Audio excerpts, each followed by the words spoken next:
ॐ अज्ञानतिमिरान्धस्य ज्ञानञ्जनशलाकया चक्षुरुन्मिलितं येन तस्मै श्रीगुरुवे नमः। नमः ॐ विष्णुपादाय कृष्णपृष्ठाय भूतले श्रीमते भक्तिवेदान्तस्वामिन्निति नामिने। नमस्ते सारस्वती देवे गौरवाणी प्रचारिणे निर्विशेषा शून्यवादी पाश्चात्यदेशतारिणे। नमो महावदन्याय कृष्णप्रेमप्रदायते कृष्णाय कृष्णचैतन्यनामने गौरतुसे नमः। रामाय रामभद्राय रामचन्द्राय वेदसे रघुनाथाय नाथाय सीताय पतये नमः। जय श्री कृष्ण चैतन्य प्रभु नित्यानंद श्री अद्वैत गदाधर शिवासादि गौर भक्तवृंदा। हरे कृष्णा कृष्ण कृष्णा हरे हरे, हरे राम राम राम हरे हरे। हरे कृष्णा। तो आप सभी भक्तों का हार्दिक स्वागत है आज के राम कथा में। तो आज हम लोग चर्चा कर रहे हैं श्री वाल्मीकि रामायण बालकांड और 18वां अध्याय the advent of Ram Lakshman Bharat और शत्रुघ्न। इसके श्लोक संख्या 32 तक चर्चा किए थे। भगवान के राम और लक्ष्मण के कुछ गुणों का वर्णन किया गया था अभी तक। जिस प्रकार से लक्ष्मण भगवान राम के प्रति अत्यधिक आसक्त थे, उनके बिना ना तो वो रह सकते थे, ना तो सोते थे, ना तो खाते थे। उसी उतनी ही मात्रा में भगवान भी न च तेन विना निद्राम लभते पुरुषोत्तम मृष्टम अन्नम उपानीतम अस्नाति नहीं तम बिना। कि ना तो भगवान राम लक्ष्मण के बिना सोते थे, ना ही उनके बिना कुछ खाते थे। यदा हि हयम आरूढ़ो मृगयाम जाति राघवा तदयनम पृष्ठतो अभ्येति साधुना परिपालयन्। Indeed, as soon as Raghav gets on a horse, goes off to hunt, Lakshman follows him from behind with a bow to protect him. Lakshman would follow him out of apprehension and with great speed be just behind him. तो राघव भगवान रामचंद्र जैसे ही अ, घोड़े पे सवार हो जाते थे, शिकार करने के लिए जाते थे, लक्ष्मण उनको पीछे पीछे तुरंत ही फॉलो करते थे, उनको प्रोटेक्शन देने के लिए, हर प्रकार का प्रोटेक्शन प्रदान करने के लिए। यानी उनकी छाया बन करके बचपन से ये बाल्यावस्था से ये स्वाभाविक नेचर था। भरतस्यापि शत्रुघ्नो व्रजो हि सः प्राणः प्रियतरो नित्यं तस्य चासीत् तथा प्रिया। As the younger brother of Lakshman, Shatrugna was similarly dearer to Bharat than his life heirs, and Bharat was also similarly dear to Shatrugna. जैसे राम और लक्ष्मण का जोड़ी था, लक्ष्मण राम को अत्यंत प्रिय थे और राम लक्ष्मण को अत्यंत प्रिय थे, उसी प्रकार से लक्ष्मण के छोटे भाई को भरत बहुत प्रिय थे और शत्रुघ्न को भरत बहुत प्रिय थे और भरत को शत्रुघ्न बहुत प्रिय थे। Bharat and Shatrughan were very attach to each other, एक दूसरे से बहुत आसक्त थे। That is shown in this verse. Shatrughan was the younger brother of Lakshman and so his nature was similar to Lakshman's। Lakshman का ही स्वभाव था, उनके छोटे भाई थे। therefore he was dear to Bharat and vice versa। इस प्रकार से जैसा राम और लक्ष्मण का संबंध था, एक दूसरे से बहुत आसक्त थे, वैसे ही भरत और शत्रुघ्न का। स चतुर्भिर्महाभागै पुत्रैर्दशरथः प्रियै बभूव परम प्रीतो देवैरिव पितामहः। Dasarath became extremely pleased with his four dear and greatly fortunate sons, just as grandfather Brahma was pleased by the demigods presiding over the four cardinal directions। तो दशरथ महाराज अत्यधिक प्रसन्नचित्त थे अपने इन चार पुत्रों, जो बहुत ही प्रिय और परम सौभाग्यशाली पुत्रों को प्राप्त करके। उसी प्रकार से जैसे ब्रह्मा जी, पितामह ब्रह्मा जो है देवताओं, जो चारों डायरेक्शन, चारों तरफ से देवता अच्छे से प्रोटेक्शन देते हैं, उनसे प्रसन्न थे। The first purpose of this incarnation was to completely fulfill the cherished desires of Dasarath, his dear worshipper. Dasarath's satisfaction is described in this verse. तो भगवान के अवतरित होने का जो पहला प्रयोजन था वो ये था, दशरथ महाराज जो उनके महान शुद्ध भक्त थे, उनकी इच्छाओं को पूर्ति करना। तो भगवान चार रूप में आकर के, चार पुत्रों के रूप में आकर के दशरथ महाराज को इस प्रकार से प्रसन्नता दे रहे हैं। ते यदा ज्ञान संपन्ना सर्वे समुदिता गुणैः ह्रीमन्तः कीर्तिमन्तश्च सर्वज्ञा दीर्घदर्शिनः तेषामेवं प्रभावानां सर्वेषां दीप्ततेजसां पिता दशरथोरिष्टो ब्रह्मा लोकाधिपो यथा। When all of them were endowed with scriptural knowledge, developed with auspicious characteristics, shy, famous, possessed of all worldly wisdom, and in knowledge of the future, dear father Dasrath became delighted about all of them of such capabilities and effulgent prowess like Brahma, the superintendent of the worlds. कि जब ये चारों पुत्र गुरुकुल से जा करके ये इतनी शिक्षा को प्राप्त करते हैं, हर प्रकार के वैदिक ज्ञान और जो है समुदिता गुण है, जितने भी शुभ गुण हैं, अच्छे गुण हैं, उनको विकसित कर लेते हैं। जैसे कि रियमनता, शाइनेस। हाँ, शाइनेस यानी शर्माना, लज्जा। लज्जा भी एक महान गुण बताया गया है। हाँ, और फेमस, प्रसिद्धि, और विवेकशीलता, और भविष्य के बारे में ज्ञान, यानी दूरदर्शिता भी बोल सकते हैं। तो ये सारे गुणों को विकसित हुआ देख करके अपने चारों पुत्रों में दशरथ महाराज, उनके पिता, अत्यंत हर्षित हो गए। उनको प्रसन्नता मिली, क्योंकि दशरथ महाराज एक क्षत्रिय हैं और वो खुद भी बहुत ही धार्मिक और दिव्य गुणों से परिपूर्ण हैं।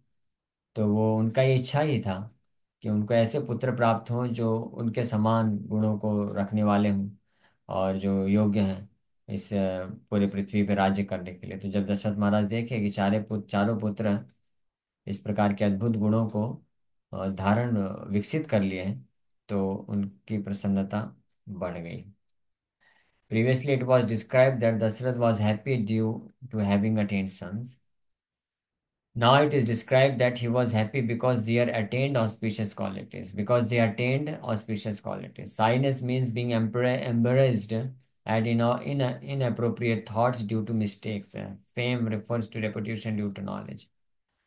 तो पहले पिछले श्लोकों में वर्णन किया गया कि दशरथ महाराज बड़े खुश हो गए इन चार पुत्रों को प्राप्त करके। अब इस श्लोक में वर्णन है कि वो और भी ज्यादा प्रसन्न हो गए जब ये चारों पुत्र जो है अच्छे गुणों को विकसित कर दिए। तो यहाँ पे एक गुण आया है, रियमंतः। रियमंतः मीन साइनेस, लज्जा को महसूस करना। तो लज्जा एक बहुत महत्वपूर्ण गुण है। लज्जा का मतलब बताया गया है, to become embarrassed at inappropriate thoughts due to mistakes. अगर कुछ गलती हो जाए, तो उस गलती के कारण जो है अनुचित प्रकार के विचार आते हैं, तो उसको आने पे पश्चाताप की भावना होना, सही फील ना करना, इसको साइनेस बोला जाता है ना। और ये जो गुण है साइनेस, ये लगभग ये विलुप्त हो चुका है आज के समय में इस संसार से। हाँ, लोग मिस्टेक करते हैं, गलती करते हैं, और गलती करने के बाद पश्चाताप, रिपेंटेंस होने की बजाय उनको और बल्कि अहंकार ही रहता है कि मैंने गलती नहीं किया, मैंने तो सही किया। अपने दोषों को अगर खुद पहचान नहीं पाते हैं, और अगर उनके दोषों को उनके कोई बताए, कोई व्यक्ति अगर उनको प्रकट करे, तो उसको स्वीकार नहीं कर पाते हैं। ये आज के समय की दुर्दशा है, और इसीलिए वो लोग भक्त नहीं बन पाते हैं। आप ये जितने भी लोग हैं जब प्रचार करते हैं तो उनको समझाया जाता है कि कैसे संसार में दुख है, हम कैसे पशुओं के जैसे जीवन व्यतीत कर रहे हैं, तो लोग स्वीकार भी नहीं कर पाते हैं। क्योंकि इसका कारण क्या है, ये शाइनेस का जो क्वालिटी है ये लुप्त हो चुका है। जो भी व्यक्ति जिसके अंदर ये अच्छा गुण है साइनेस का, उसको जेंटलमैन बोलते हैं। तो वो अपने अंदर के कमियों को स्वीकार कर पाता है, और उन कमियों को होने के कारण जो मिस्टेक करता है तो इससे वो पश्चाताप करता है। तो गलत कार्य करना और गलत प्रकार के विचार आने पर उसको अच्छा फील ना करना, हाँ, उसको बोलते हैं एक सज्जन व्यक्ति के लक्ष्य के गुण होता है। ते चापि मनुज व्याघ्रा वैदाकाध्ययने रता पितृशुश्रूषणरता धनुर्वेदे च निष्ठिता। Though protected by their father, those tigers of men became absorbed in Vedic studies, services to their father, and became fixed in Dhanurveda. तो ते चापे मनुज व्याघ्रा, दोज टाइगर्स ऑफ मैन, ये चारों पुत्र दशरथ महाराज के बिल्कुल शेर की तरह दिखते थे, मतलब बहादुर, वीर, हीरो, और अपने पिता के द्वारा अच्छे से सुरक्षित थे, और अपने आप को वैदिक अध्ययन में पूरी तरह से लगा के रखते थे। पितृ शुश्रूषण रता धनुर्वेदे च निष्ठिता, वैदक वैदिका अध्ययन रता, रत रहते थे, पिता के सेवा में रत रहते थे, धनुर्वेद के अभ्यास में रत रहते थे, और वैदिक अध्ययन में रत रहते थे। ये है आइडियल, आइडियल सन्स, आदर्श पुत्र कैसे होने चाहिए भगवान प्रकट कर रहे हैं। आदर्श पुत्र मतलब जो माँ बाप का सेवा करने में रत रहते हैं, और स्टडीज करने में जिनका ध्यान लगता है, मन लग जाता है, और यहाँ पे धनुर्वेद है, या बच्चों के लिए बोले तो प्रैक्टिकल जो होते हैं उसको करने में, यानी जो उचित कार्य है, उचित उनके लिए शिक्षा है, उसमें जो मन लगा लेते हैं, और व्यवहार सही रहता है, और सेवा का भाव रहता है माँ बाप के प्रति, वो आदर्श पुत्र होते हैं। और भगवान राम, लक्ष्मण, भरत, शत्रुघ्न, ये यहाँ पे आदर्श एक उदाहरण प्रस्तुत कर रहे हैं, इसलिए उनके पिता बड़े ही प्रसन्न हैं। Noticing their father's happiness, they once again became absorbed in their Vedic studies, studies of the Smriti, Puran, Nyaya, and so on.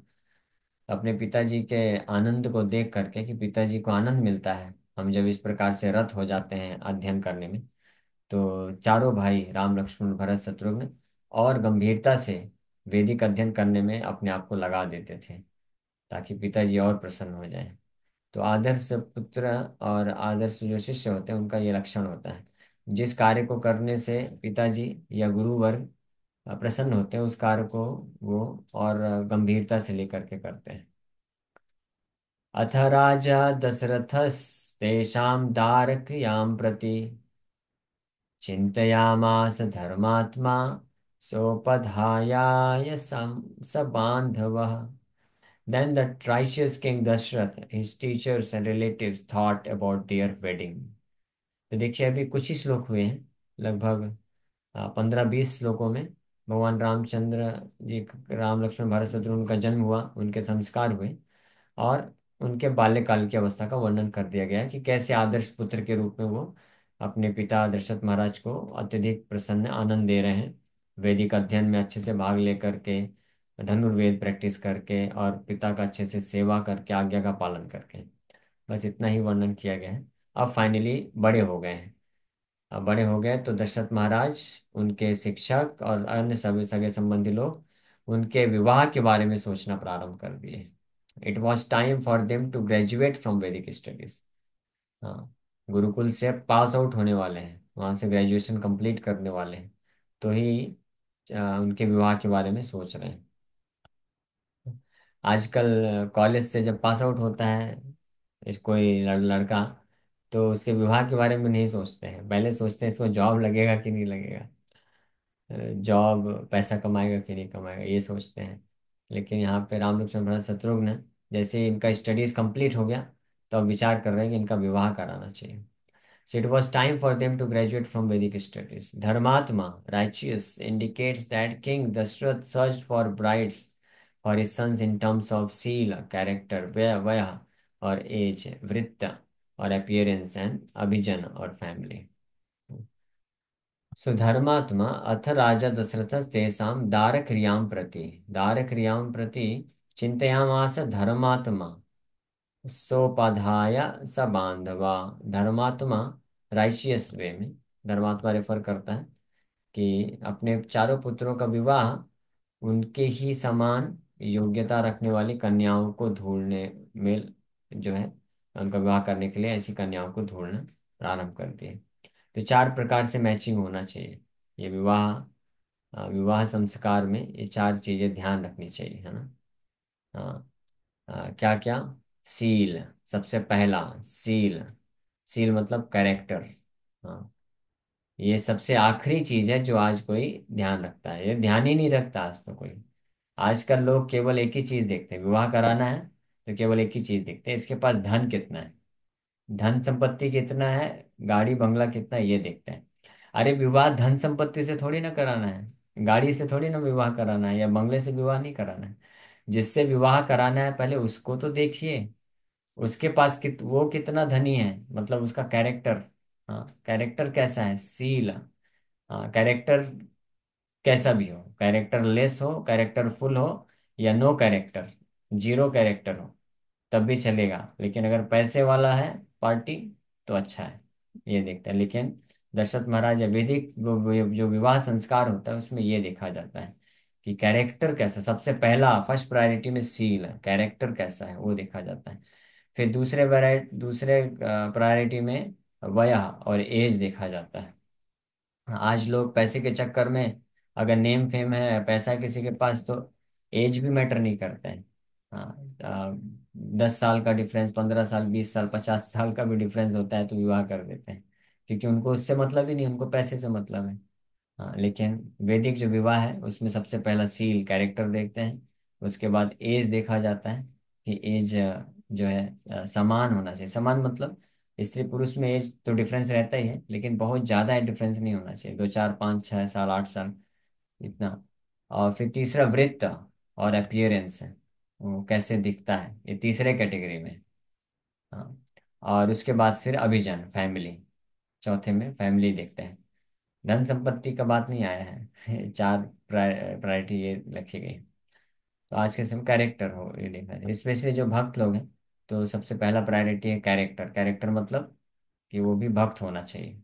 हाँ, और तो इस प्रकार से दशरथ महाराज, उनके गुरु, टीचर्स और रिलेटिव्स, वो लोग सर्च करने लग गए उपयुक्त जो है कन्या कन्याओं को चारों पुत्रों के विवाह के लिए।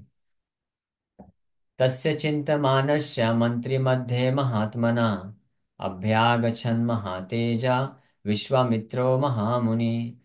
So while that great soul Dashrath was contemplating about it in the midst of his ministers, the great sage Vishwamitra of great prowess arrived.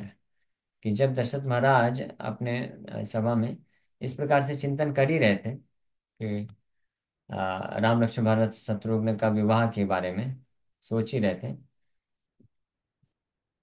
कि उसी वक्त भगवान की प्रेरणा से विश्वामित्र प्रकट हो गए। भगवान ऑब्जर्व कर लिए होंगे कि हमारे पिताजी हमारा विवाह कराना चाहते हैं। अब भगवान का विवाह तो ऑलरेडी हो चुका है। हाँ, वो तो माता सीता तो उनके नित्य अर्धांगिनी है। तो भगवान ऐसा अरेंजमेंट किए कि विश्वामित्र मुनि को भेज दिए, विश्वामित्र मुनि आ गए, अब वो पूरा अरेंजमेंट करेंगे विवाह कैसे कराना है, किससे कराना है। तो इस प्रकार से चिंतन कर ही रहे थे अपने मंत्रियों के साथ मिल करके दशरथ महाराज, कि उसी वक्त विश्वामित्र मुनि ऑफ हैविंग ग्रेट प्रोग्रेस अभ्यागछन महातेज विश्वामित्र महामुनि। महातेज, बड़े ही शक्तिशाली महामुनि जो है प्रकट हो जाते हैं वहां पे।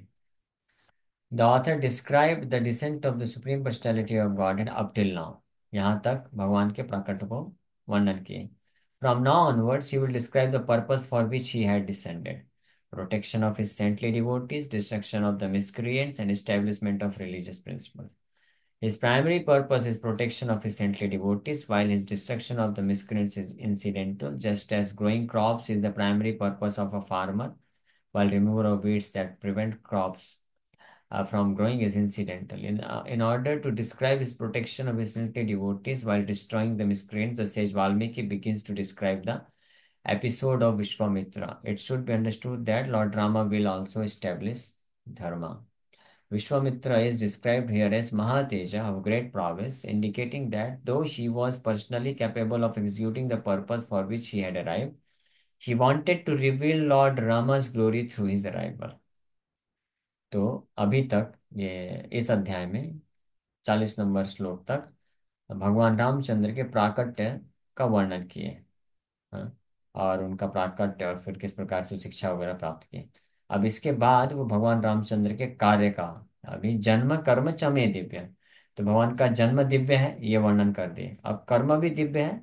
अब आगे जो पर्पज है उनका अवतरित होने का, वो वर्णन करेंगे वाल्मीकि ऋषि विश्वामित्र के इस एपिसोड के द्वारा। क्योंकि विश्वामित्र भगवान का जो उद्देश्य क्या है जन्म लेने का, प्रकट होने का, परित्राणाय च साधूनां विनाशाय च दुष्कृताम, धर्म संस्थापनार्थ है कि साधुओं को रक्षा प्रदान करना और दुष्टों का संहार करना और धर्म की स्थापना करना, ये भगवान के प्राकट्य का उद्देश्य है। तो विश्वामित्र मुनि के इस एपिसोड से कल हम लोग ये चर्चा करेंगे। विश्वामित्र मुनि जो आते हैं और जो प्रपोजल रखने वाले हैं, उससे भगवान के का प्राकट्य का उद्देश्य प्रकट होगा। सो तो लेकिन भगवान के अवतरित होने का मुख्य उद्देश्य है भक्तों को सुरक्षा देना, और असुरों का विनाश करना ये जो है ये सेकेंडरी है, ये अपने आप हो जाता है, इंसिडेंटल। उदाहरण दिया गया जैसे किसान होता है, तो किसान का प्राइमरी फोकस है, प्राइमरी पर्पस है, मुख्य उद्देश्य है अनाज को उगाना, और फिर खरपतवार को नष्ट करना वो अपने आप सेकेंडरी, वो उसी में आ जाता है, इंक्लूड हो जाता है। तो इसी प्रकार से भगवान, तो इस श्लोक में विश्वामित्र मुनि को महातेजा कह के संबोधित किया गया है, जो इस बात को सूचित करता है कि विश्वामित्र मुनि हालांकि वो अपने आप में योग्य थे वो असुरों का वध करने के लिए, लेकिन भगवान रामचंद्र की महिमा को प्रकट करने के लिए विश्वामित्र मुनि आते हैं और राम को लेके जाएंगे उनका उद्देश्य की पूर्ति कराने के लिए। इसी के साथ हम लोग यहीं पे विराम करते हैं। Thank you very much. Hare Krishna Krishna Krishna Hare Hare, Hare Ram Ram Ram Hare Hare. किसी भक्त का कोई प्रश्न है तो पूछ सकते हैं। हरे कृष्ण।